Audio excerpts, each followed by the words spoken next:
tayo ngayon ng circuit breaker. Naglagay tayo dito ng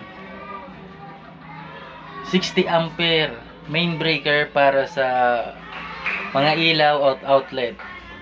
Itong tatlong breaker ay para sa ilaw at ito namang tatlong breaker ay para sa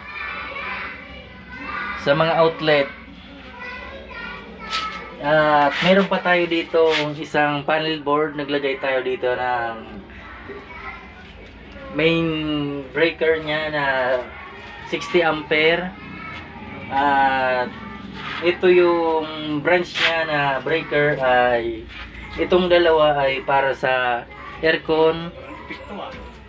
At ito naman na breaker na sa baba ay para sa water pump.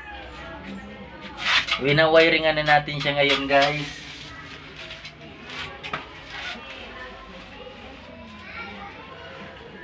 Yung supply na galing sa Aleco ay dito tayo naglagay, papunta yan dito. At itong post na to ay yung wire, dito siya nag-supply dito sa mga breaker.